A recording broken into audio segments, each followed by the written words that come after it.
Selamat pagi, Bapak, Ibu, dan saudara-saudaraku sekalian. Subtema renungan satu hati kita pada pagi hari ini adalah kepedulian terhadap sesama. Firman diambil dari Efesus 3 ayat 18 sampai dengan 19. Sebelumnya kita akan awali dengan berdoa. Mari kita berdoa. Selamat pagi Tuhan, Allah Bapa kami yang selalu peduli dengan kehidupan kami. Terima kasih Tuhan atas kasih setiamu kepada kami, hingga tersedia hari baru bagi seluruh ciptaanmu di bumi pagi ini. Kami akan merenungkan firman-Mu untuk menguatkan hati dan iman kami yang menjadi bekal kehidupan kami hari ini. Kiranya Tuhan, Roh Kudus, berkenan dan membimbing kami, sehingga kami semua mengerti maksud firman-Mu.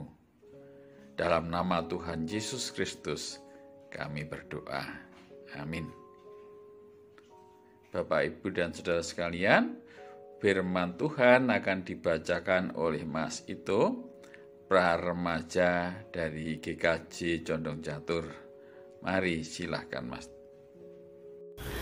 Bacaan firman Tuhan pagi hari ini diambil dari Efesus 3 ayat 18 sampai 19 yang demikian. Aku berdoa supaya kamu bersama-sama dengan segala orang kudus dapat memahami betapa lebarnya dan panjangnya dan tingginya dan dalamnya kasih Kristus, dan dapat mengenal kasih itu, sekalipun ia melampaui segala pengetahuan. Aku berdoa supaya kamu dipenuhi di dalam seluruh kepenuhan Allah. Demikian firman Tuhan.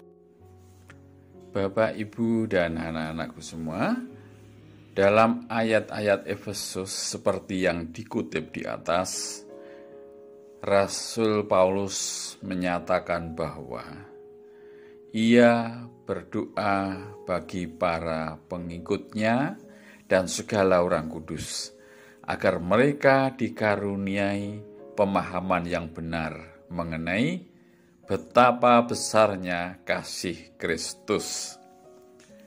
Kenyataan ini menunjukkan betapa besar kasih Paulus terhadap sesama pada orang-orang percaya.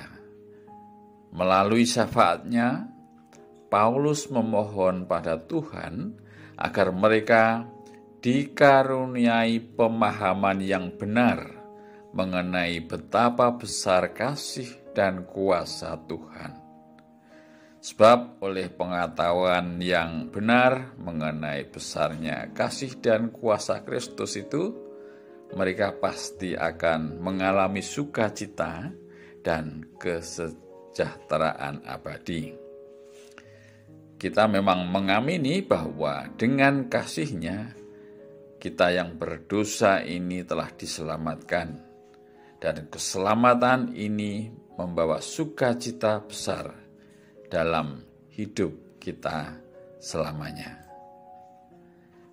Bapak, Ibu, dan saudaraku yang terkasih semuanya, apa yang diperbuat oleh Rasul Paulus tersebut, yaitu mendoakan para pengikutnya dan para orang percaya agar memperoleh pemahaman yang benar mengenai Kristus, merupakan ungkapan kepedulian Paulus yang dalam bagi kesejahteraan dan keselamatan orang percaya.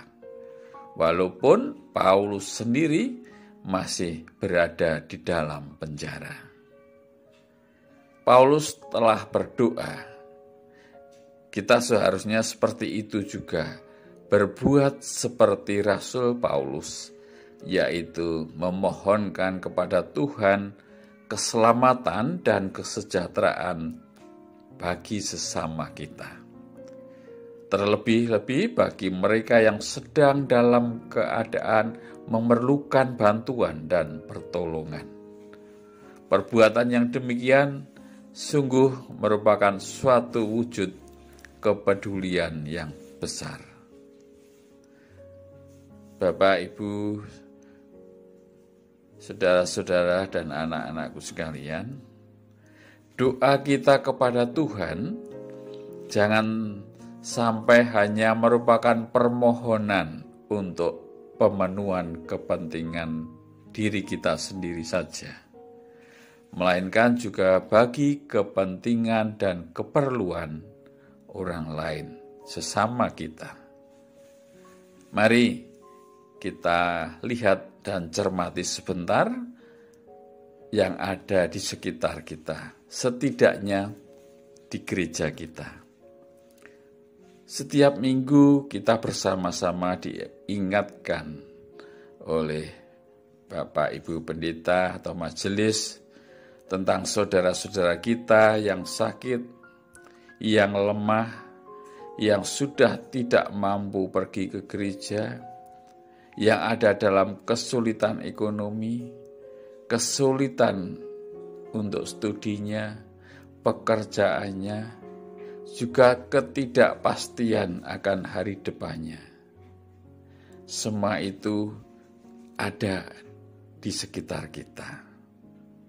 Dan apakah kita sudah berdoa dengan sungguh-sungguh untuk mereka? Sudahkah kita datangi, kita dengarkan kesulitan mereka? Adakah waktu yang tersisa untuk bersama dengan saudara kita yang sedang memerlukan kehadiran saudara dan saya? Mari dengan firman ini kita tingkatkan kepedulian kita pada sesama warga gereja, sesama di lingkungan rumah kita atau tempat kerja kita atau sekolah kita, bahkan yang dalam keadaan memusuhi kita. Kiranya kita juga tidak melalaikan sesama kita yang memerlukan pertolongan Kristus melalui doa kita kepadanya. Amin. Mari kita tutup renungan kita ini dengan berdoa. Tuhan Allah Bapa kami, terima kasih karena pada pagi hari ini kami semakin mengerti betapa besarnya kasih Tuhan kepada kami. Pengertian ini semoga membawa kami pada sukacita dan kesejahteraan sejati. Kami juga mohon Tuhan agar kami lebih peduli terhadap sesama kami, seperti Rasul Paulus dan Tuhan Yesus sendiri yang peduli kepada kami. Dalam nama Tuhan Yesus Kristus, doa ini kami panjatkan. Amin. Selamat pagi Bapak, Ibu, Saudara, dan anak-anakku. Selamat beraktivitas. Kiranya Roh Kudus memampukan kita untuk meningkatkan kepedulian terhadap sesama.